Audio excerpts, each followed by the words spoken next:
إن الحمد لله نحمده ونستعينه ونستغفره ونعوذ بالله من شرور أنفسنا وسيئات أعمالنا. من يهد الله فلا مضل له ومن يضلل فلا هادي له. وأشهد أن لا إله إلا الله وحده لا شريك له، وأشهد أن محمدًا عبده ورسوله. أما بعد، فإن أصدق الحديث كتاب الله، وخير الهدي هدي محمد صلى الله عليه وآله وسلم، وشر الأمور محدثاتها، وكل محدثة بدعة، وكل بدعة ضلالة، وكل ضلالة في النار. اللهم صل على محمد وعلى آل محمد كما صليت على إبراهيم وعلى آل إبراهيم إنك حميد مجيد. وبارك على محمد وعلى آل محمد كما باركت على إبراهيم وعلى آل إبراهيم إنك حميد مجيد. أوصيكم ونفسي بتقوى الله. Nakuhusieni ndugu zangu, nayusia na nafsi yangu kumcha Allah, na kumcha Allah ni kufuata maamrisho na kuacha yale aliyotukataza. Tunamshukuru Allah kwa mapenzi yake alituwekea wazi kutufahamisha kwamba ametuteremshia kitabu Qur'ani, kitabu chenye baraka nyingi, na akatuamrisha tukifuate ili tuzifikie baraka hizo na ili tupate rehma khasa. Allah akasema katika surat Al-An'am aya 155, a'udhu billahi minash shaitanir rajim, wa hadha kitabun anzalnahu mubarakun, na hii Qur'ani ni kitabu ambacho tumekishusha kilicho na baraka nyingi, kimebarikiwa. Fattabi'uhu, kifuateni. Kina baraka nyingi, kifuateni. Wattaqu, na mjikinge na yale ambayo kitabu hiki kimekataza. La'allakum turhamun, ili mpate rehma za Allah, ili muweze kurehemewa. Kitabu kina baraka, kifuateni. Jikingeni na yaliyokatazwa ili mpate rehma. Maagizo yako wazi sana. Mfuate, mjikinge, mpate rehma. Manake msipofuata, hamjikingi na mliokatazwa ndani yake, rehma hakuna, na ile baraka haitopatikana. Wote tunafahamu baraka, hata kama hatuwezi kuisema ni hivi, lakini ukijua kinyume chake tu baraka, tayari umeshajua baraka ni nini. Ukiambiwa kuna mkosi, utapata mkosi, tayari limo kichwani. Kinyume cha mkosi ni baraka. Baraka kwa kufuata na kuzingatia, mnapata rehma na baraka. Hamkufuata, baraka haiji. Kama haikuja baraka, manake kinakuja kinyume chake. Allah tulinde na shari. Allah akatuamrisha kwamba kitabu hiki tukikisoma tuzingatie, ili tuzifikie hizo baraka na tupate rehma. Akasema katika surat Sad aya ya 29, kitabun anzalnahu ilaika mubarakun. Hii Qur'ani ndicho kile kitabu tulichokishusha kwako mtume, ili uwasomee watu hawa kitabu ambacho mubarakun, kimebarikiwa sana, kimeshushwa kwako uwasomee, liyadabbaru ayatihi, ili wazingatie aya zake, waliyatadhakkara ulul albabi, na ili wachukue mawaidha wale watakaotumia akili. Mawaidha yamo, lakini kwa kutumia akili tu uchukue. Hukutumia akili, mawaidha utayapita, utayaacha, hukuzingatia chochote, baraka umezikosa, umekosa mawaidha. Kinachofuata ni hao mambo mengine, yaani kinyume cha baraka ndicho kitakachokuja. Allah akatupa na tahadhari kutosoma kwa mazingatio na kutokusikiliza maagizo yake. Akatupa tahadhari kutozingatia na kutokupata manufaa yaliyomo ndani yake.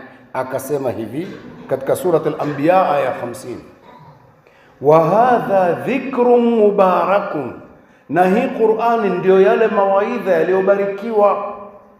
Anzalnahu, tumeyashusha kwenu.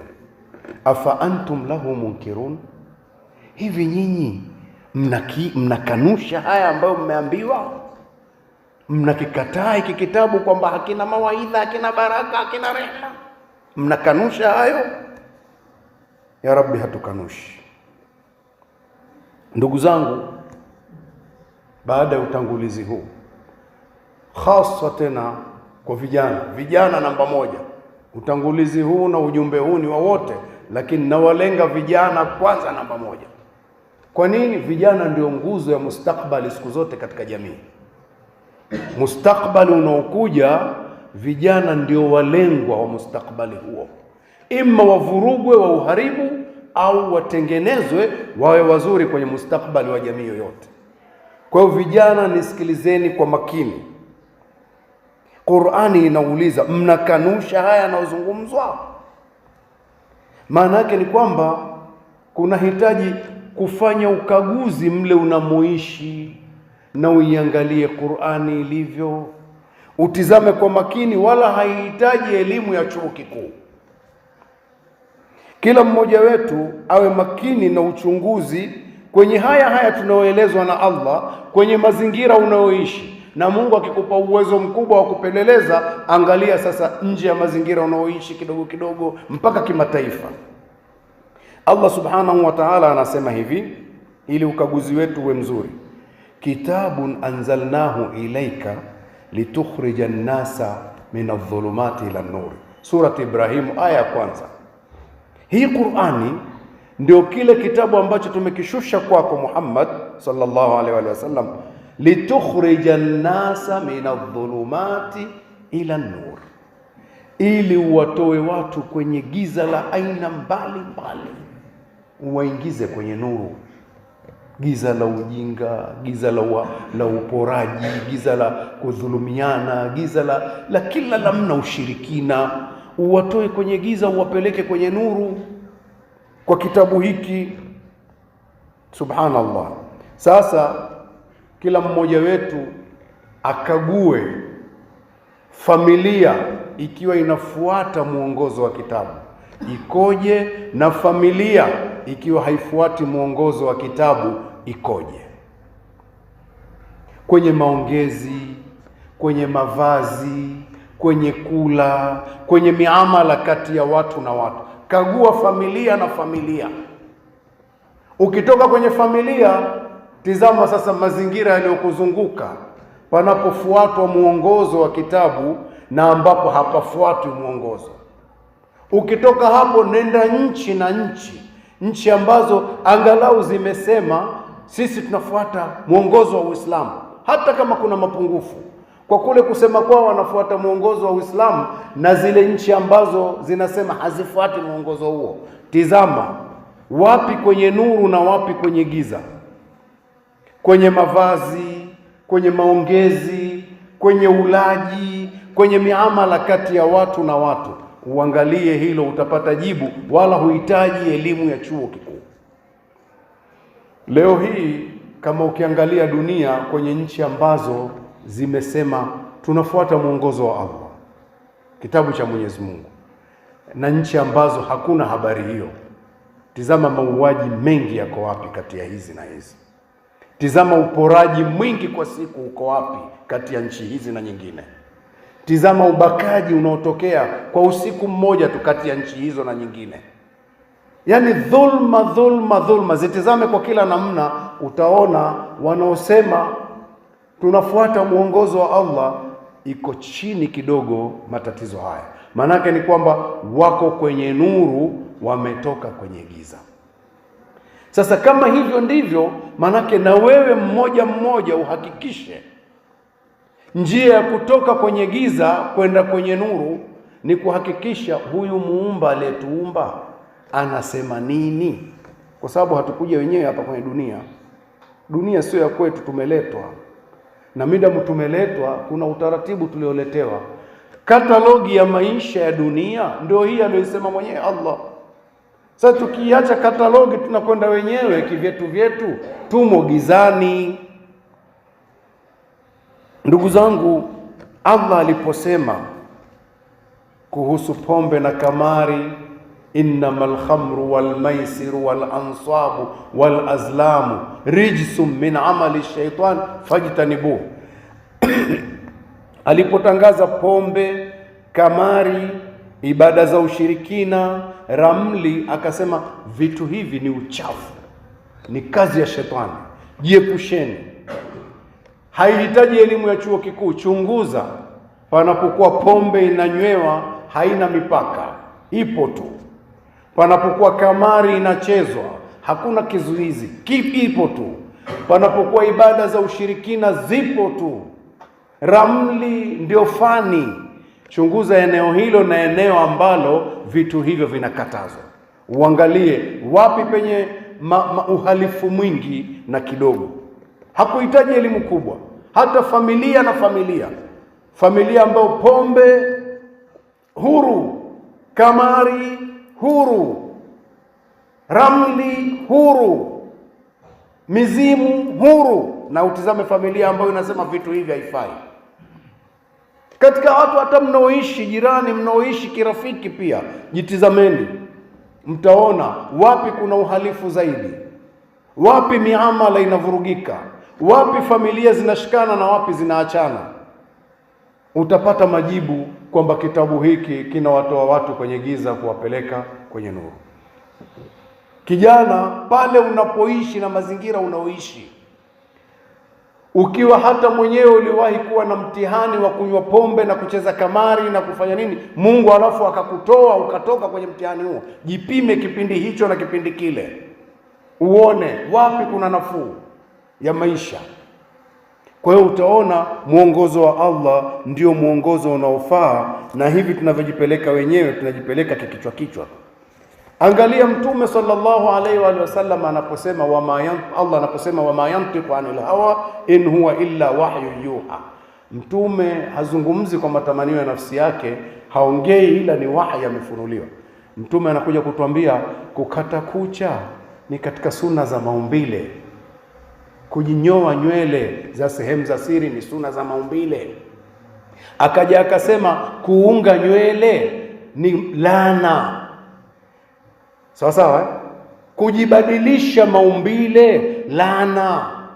Aliposema maneno haya, halafu uangalie ambao wanaona kwamba ndio sera ya maisha, uangalie na wale ambao wanaona kweli kuacha ndio sawa sawa. Maisha yakoje? Uhuru wa kimaisha ukoje?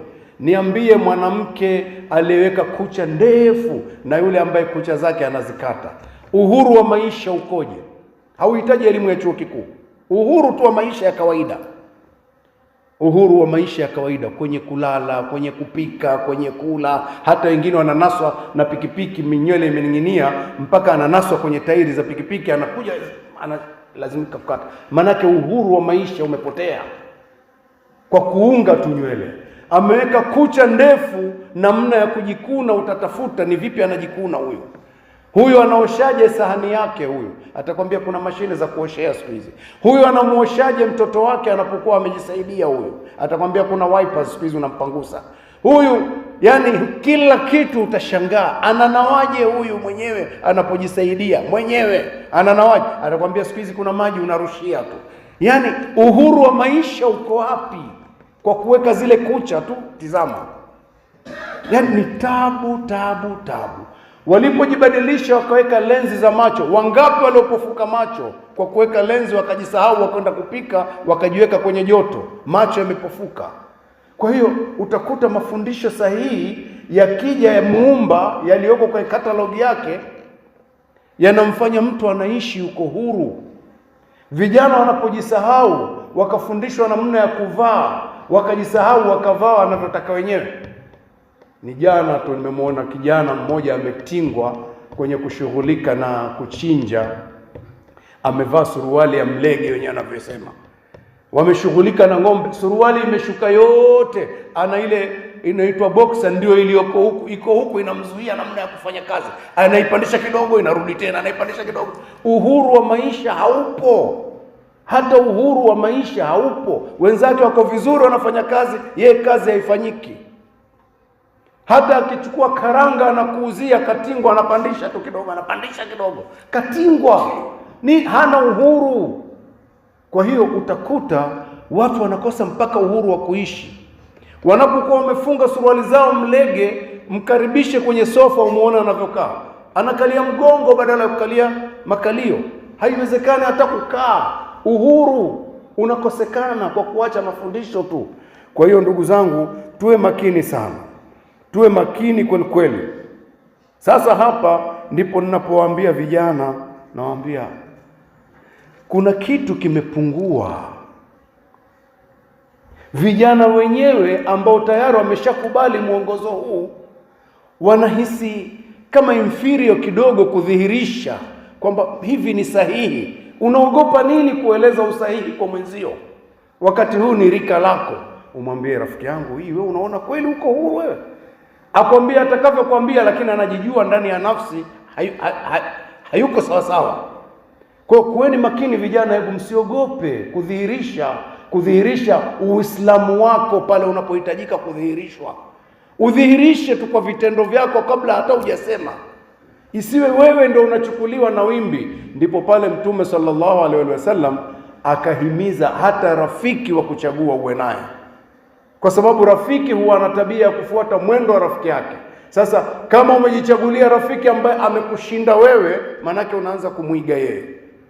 Lakini kama wewe uko strong, unaweza wewe ukamgeuza yeye akawa mtu mzuri, naye akaishi vizuri. Mtume sallallahu alaihi wasallam anatueleza katika hadithi aliyosimulia mama Aisha radhiallahu anha, anatuambia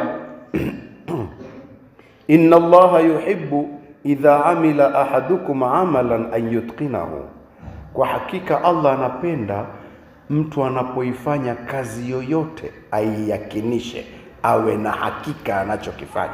Jambo lolote ukitaka kufanya kitu, kuwa na hakika nacho, kifanye vizuri. Kwa nini nasema hivi? Kwa hadithi hii, vijana ndio walengwa katika dunia. Mnaletewa mengi, mtabeba mengi msipohakikisha mnachotaka kukifanya. Mnalengwa kuharibu wakati Mungu amekulengeni kutengeneza. Kwa hiyo hakikisha kila unachotaka kukifanya, jambo lako lolote lihakiki lina matunda gani mbele, litasaidia vipi familia, litasaidia vipi dini yangu, watu mtawaongoza vipi kwa kushiriki mimi kwenye hili. Mtume sallallahu alaihi wasallam ametupa mwongozo huo. Tuwe makini kufuata mwongozo ili tuweze kufanikiwa. بارك الله لنا بالقرآن العظيم ونفعنا بسنة نبيه الكريم. ادعوا ربكم وأنتم موقنون بالإجابة واستغفروه إنه هو الغفور الرحيم. استغفروا الله. الحمد لله والصلاة والسلام على رسول الله نبينا محمد صلى الله عليه وآله وصحبه ومن تبعهم بإحسان إلى يوم الدين. أوصيكم ونفسي بتقوى الله. نكوسيني نيوسينا نفسي yangu kumcha Allah, na kumcha Allah ni kufuata amri na kuacha yale yanayotukataza. Ndugu zangu, bado tumo katika miezi mitakatifu na tumo katika zile siku Mtume alizozisema ayyamu tashriq, siku tukufu sana, siku ambazo akazungumza ayyama aklin wa shurb wa dhikrillah, siku za kula na kunywa na kumkumbuka Allah sana. na kuhusieni pamoja na kuhusia nafsi yangu, tuendelee kuwa wazuri, tusimwasi Allah hata kidogo. Tunamshukuru Allah kwa mwongozo huu aliotupa. Tukisoma surat al-Kauthar, a'udhu billahi minash shaitani rrajim, bismillahir rahmanir rahim, inna a'tainaka al-kauthar fasalli li rabbika wanhar. Anasema Allah, kwa hakika tumekupa mtume kheri nyingi, swali kwa ajili ya Bwana wako na uchinje kwa ajili ya Bwana wako. Siku za kuchinja bado zipo mpaka zimalizike za tashriki. Ambaye amekosa huko aendelee kuchinja mpaka tumalize ayami tashriki. Ndugu zangu, napenda nigusie kipengele hiki katika huu mwongozo wa Allah. Ukifuatwa unavyozaa matunda mazuri. Angalia, inapokuwa chinja kwa ajili ya Bwana wako. Angalia kuanzia siku ya Idi dunia imetingwa kutekeleza kipengele hiki. Hebu angalia raha iliyoko duniani. Angalia mahusiano yalivyo mazuri ya kusaidiana na kushirikiana hata bila ya kujali dini. Dunia imechangamka kwa utulivu. Hakuna kupigana, kugombana, kulewa na nini. Watu wametingwa, chinja, gawa nyama, kula nyama. Hamna vurugu. Lakini watu wanapojisahau wakawa na mambo yao, watakwambia andaa disco, andaa hiki, andaa hiki, ulevi, ingia tiketi ya mtu mmoja kiasi hiki, ukiingia na bibi inapunguzwa ili uharibifu ukafanyike. Alafu watu wakitoka hapo ngumi, pigana. Lakini chinja kwa ajili ya Bwana wako. Halafu nyama sio za Bwana wako, kuleni wenyewe. Raha kabisa, burudani. Ndivyo hivi mafundisho ya Mungu yote yako namna hiyo. Yanaleta burudani kabisa katika jamii, watu wanaishi vizuri. Kwa hiyo kijana, na kuhusia usifiche ID yako ya kuwa wewe ni Muislamu. Una kitu kizuri mno ambacho wenzako hawana. Kionyeshe kwa vitendo. Kizuri mno wenzako hawana, ambao hawajafikia kuwa Waislamu. Waonyeshe Uislamu wako kweli kimatendo. Kuna kitu kizuri kinapotea katika dunia, katika jamii, kionekane. Hapo nilikuwa nimelenga vijana. Wazee, majumbani mwetu tusifiche utambulisho wetu kwa kuiga watu wengine. Utambulisho wetu unasaidia kumwonyesha jirani uzuri wa dini, kumwonyesha kila anayekutembelea uzuri wa dini yako kabla hujasema kitu. Tunaanza kuficha, unaficha yale mazuri yako, sijui unataka kuchukua ya nani sasa. Allah atujalie kwa wenye kusikia na kufuata yale mazuri. Tukificha uzuri huu, baraka zitakosekana. Kwa kumalizia, tutazipataje baraka zilizomo ndani ya Qur'ani wakati tumeambiwa tusome kwa mazingatio, ikiwa nyumbani kwako hata msaafu wa tafsiri hakuna? Ondoka nalo hilo, iwe ni changamoto inakusumbua kichwa. Kwa nini sijanunua msaafu wa tafsiri ambao lugha yetu itaweza kuelewa, ili mwanangu naye aweze kufungua kusoma? Allah atujalie kwa wenye kusikia na kufuata yale mazuri. Allahumma arda an ali nabiyina Muhammadin sallallahu alaihi wasallam wa ashabihi wattabi'ina lahum bi ihsani ila yawmiddin. Allahumma ighfir li ali nabiyina Muhammad sallallahu alaihi wa alihi wasallam wa ashabihi wattabi'ina lahum bi ihsani ila yawmiddin. Allahumma ighfir lana wal walidina warhamhum kama rabbawna sighara. Allahumma ighfir lana wal walidina warhamhum kama rabbawna sighara. Allahumma ighfir lana wal walidina warhamhum kama rabbawna sighara. Allahumma ighfir lil mu'minina wal mu'minat wal muslimina wal muslimat al ahya'i minhum wal amwat. Ibadallah, inna Allaha ya'muru bil 'adli wal ihsan wa ita'i dhil qurba wa yanha 'anil fahsha'i wal munkar wal baghi. يعظكم لعلكم تذكرون. اذكروا الله يذكركم وادعوه يستجب لكم واسألوه من فضله يعطيكم ولذكر الله أكبر والله يعلم ما تصنعون. قوموا إلى الصلاة يرحمكم الله.